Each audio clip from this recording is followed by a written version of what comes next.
कहो कि लोगो आओ, मैं तुम्हें वो चीजें पढ़कर सुनाऊं जो तुम्हारे परवरदिगार ने तुम पर हराम कर दी हैं।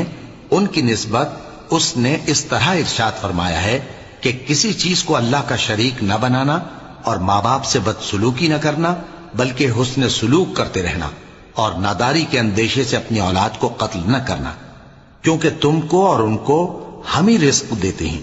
और बेहयाई के काम जाहिर हो या पोशीदा उनके पास न फटकना, और किसी शख्स को जिसके कत्ल को अल्लाह ने हराम कर दिया है कत्ल न करना, मगर जायज तौर पर, यानी जिसका शरीयत हुक्म दे। इन बातों की वो तुम्हें ताकीद करता है ताकि तुम समझो।